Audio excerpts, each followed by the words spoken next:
Good morning and welcome in. This is day 134 of the Pivot Year Devotion, and I am the Hermit Poet.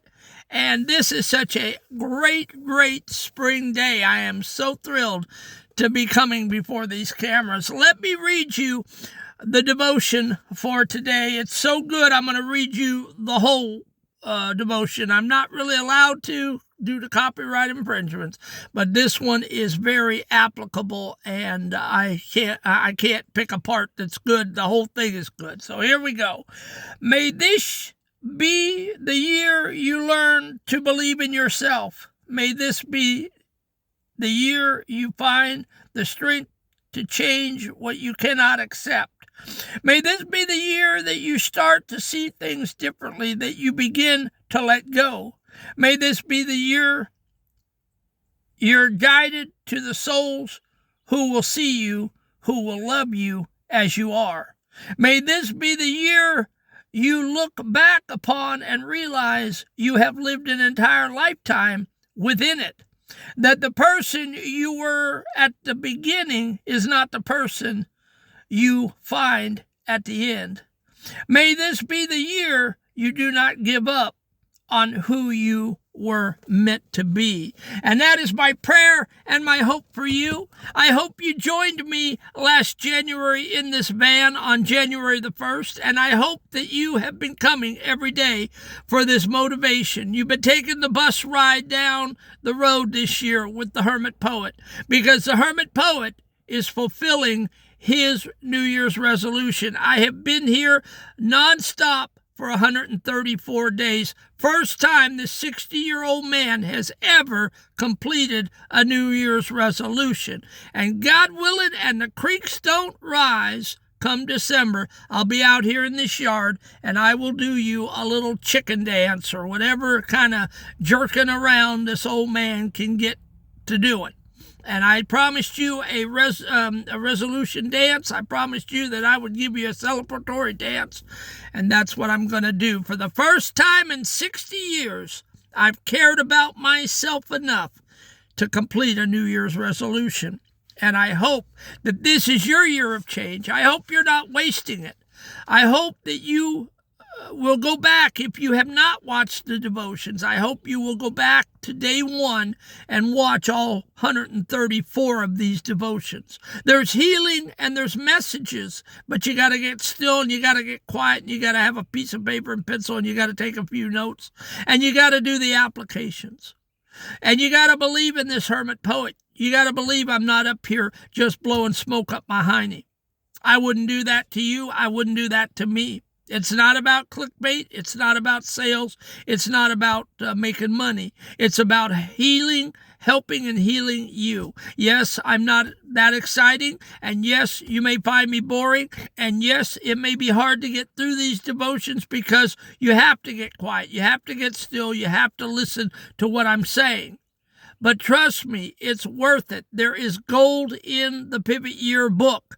I picked it up last July in that Salvation Army, and I read the first few pages, and I was in tears. And it explained to me what my trauma was all about. And you know what? Teaching this to you, I'm preaching it to myself, and I'm rereading it every day, and I'm getting even more out of it. It's helping my positivity and my attitude and everything that it talks about in these devotions is helpful.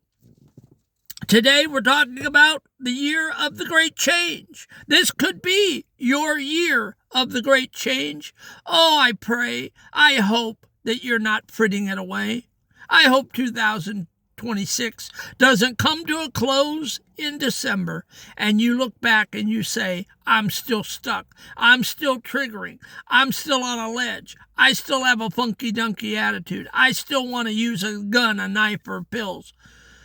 You know, it would be such a waste to use your year like that. There's still time. We've still got half a year. We're not even at July yet. We're not even at June yet. So come on, you're worth it. I love you. I care about you. I come hoping to help you heal up every day. Don't make me believe don't make me love you more than you love yourself. Please, I beg you. This is not a game with me, and I hope that you will take it serious. This is someone reaching out to you, and not to get too puffed up, but maybe God is bringing this old man in this van to you every day saying, hey, hardhead, listen to what he's saying. This is your opportunity to change. All right, so here we go. The poem of the year. The poem of the year of the great change. Day 134. This is what I got out of it. This is how I reframed it. May this be the year the mirror clears and shows a face you finally can trust. To set aside the weight of all the fears and shake the heavy coating of the dust. To leave the things you can no longer take and find the strength to walk a different way. For every single choice that you will make is how the morning turns into the day. The person you were once has gone to wake. All right, wake him up. Wake him up. The person you were once has gone to wake. Okay? That person is dead. And this is a day of change, okay? I can honestly tell you, since I wrote that poem last June and I had my creative orgasm, nothing from June to May of this year has been the same. I wake up every day. I'm excited. I'm happy. That weight of guilt and grief and sadness, that funky-dunky attitude, that glass is half full, I'm going to die miserable, it's all gone, I promise you. And I'm not lying. I would not lie to you. I would not get up here and lie to you. And when and if I ever have a funky-dunky day, I promise you, I will come and I will admit it to you. I promise I will. I'm not going to be a negative. I won't be a Debbie Downer to you because that's not what this is about. I'm not going to give a bitch session. But yes, I will get up here and I will say, hey, the Hermit Poet's not doing good. You know, I'm sick. Something's happened. You know, my attitude took a dumper today. It's just, I'm blue because I'm real. I will not feed you a bunch of bull. I promise you that. But right now, the Hermit Poet is living his best life, and I want it for you. I want it for you. I pray every night up in this bunk for you and your pain and your sorrow. And that ought to be reason enough to hit that subscribe and like button. And before we get started, I want to give a round of applause.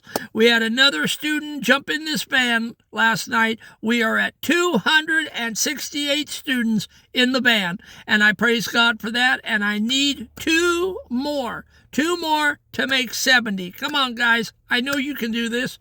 I know you want to hit the subscribe and like button. And guys, 80% of you are men. So come on, come out of the shadows. It's sexy, it's cool, and nobody's going to laugh at you, and nobody's going to make fun of you. I promise you that. Least of all, the Hermit Poet. I want you healed up. Nobody's going to laugh at you. This is a community we're building here, and we need you. All right, quickly, before I run out of time, we're 8 minutes in with all that talking. The concept of the micro lifetime. Most people think a lifetime is 80 years long, but day 134 suggests a different math. You can live an entire lifetime within a single year, and that's what happened to me. I just ricocheted right into it. This happens when the person who starts the year is fundamentally different from the person who ends it, and I will be.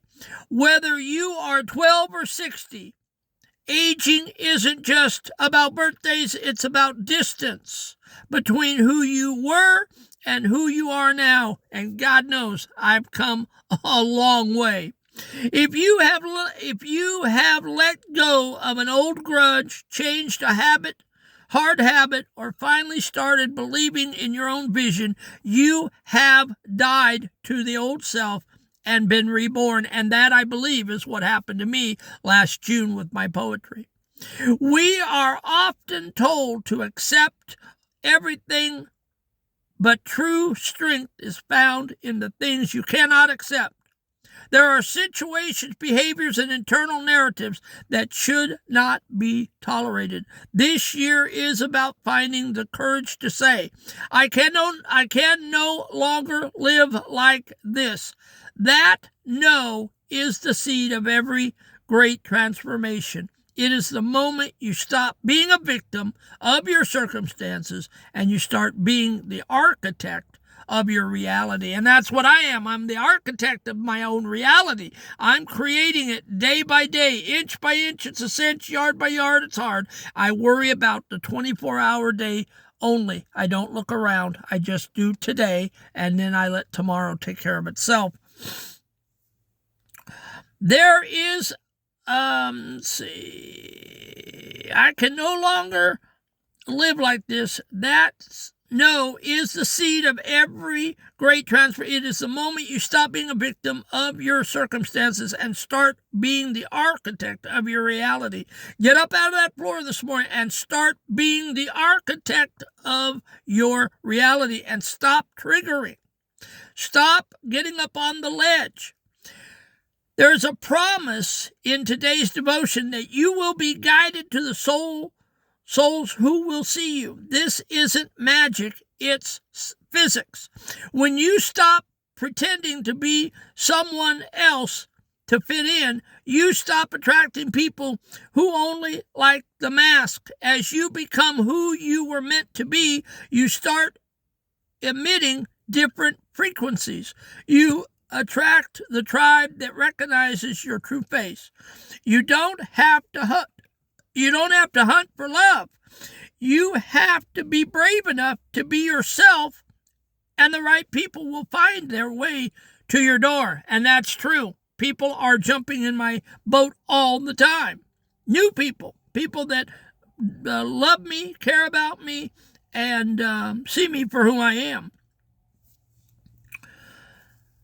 Now, the final charge is not to give up on who you were meant to be. This is the ultimate pivot. This is what we're all about this year. We're pivoting in the middle of the street. We're turning. Don't give up on it. This is the ultimate pivot year.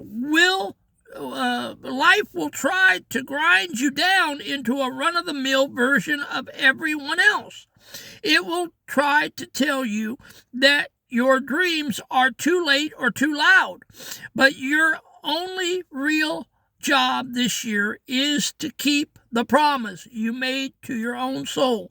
Don't let the dust of the world settle on the visions that call you. And that's what I was doing for years. I thought I was getting older. I was, my life, my goals, my visions, they were never going to happen. I was never going to pull my head up out of the sand. My life was never going to amount to anything. And bam, within half a year, my entire life came back together. God can restore what the devil has taken in a split second, because a day is like 1,000 years, and 1,000 years is like a day to God. And what the stripping locust has taken, God can restore 100-fold. He did it for Job. He did it for the hermit poet. He can do it for you. The application. Before and after vision. Imagine it is December 31st of this year. Describe the you that is standing there. What did he let go of? Who is he standing next to? What does his daily life look like? Keep this future self in your mind as the person you are currently working to meet. The unacceptable list. Identify one thing in your life right now, a habit, a relationship dynamic, or a way you talk to yourself that you can no longer accept. Write it down today. Take one middle-of-the-road step towards changing it. You don't have to fix it all today, but you must stop accepting it. The mask. Check. In your next 3 conversations at your job, with a friend, or online, practice being 10% more honest about how you actually feel. Stop the automatic response and speak from your real center. Notice how it feels to let people see a glimpse of the real you. The lifetime milestone. At the end of each week, ask yourself, in what way is the person I was on Monday different from the person I am today? Look for the tiny victories in self-awareness or patience, and acknowledge that you are successfully living a lifetime of growth within the span of these 12 months. And with that, we are through. But listen, folks, it's all about changing. And if you're not changing this year, shame on you. I'm saying that in a loving way. Please don't sit there on as a bump on a log and not take these devotions to heart. This, if you will work the plan and plan to work the plan, this can help you. This can change your attitude. It's not prosperity gospel, and it is not think it and grow rich. This is meat and potatoes that we have put together out of these devotions. These are solid steps that you can do, but you've got to believe it. You've got to believe that God is no respecter of persons, and that what he did for the hermit poet, he wants to do for you. I believe that, or I wouldn't be up here every day. And after December 26th, we're going to start a new devotional series for 27, for 28, for 29. I'm going to be here as your accountability partner to help you through your years of pain and sorrow. So we are not done at the end of 2026. I am going to be a repository of self-help here. Whether anybody comes and looks at these videos or not, I'm doing the cathartic work for the hermit poet. I'm preaching to myself just as I'm preaching to you. I love you guys. I pray for you every night up here in this bunk. God loves you and I love you. And please, push this out to someone. Subscribe it and hit the like button. And now I'm hearing a word called hyped. I have no idea what hyped is, but they're saying to hype the video. So I don't know. If you can hype it and you know how to hype it for me. Because as soon as I get to 500 and 1,000, they open the algorithms and I get more people to preach and teach to. And that's all this is about. Growing an audience for the devotions. It's not about getting rich. It's not about getting famous. It's about helping more people with their trauma and abuse. I love you. Go out, show up, show out, and let the world know that you are healing. Have a great day.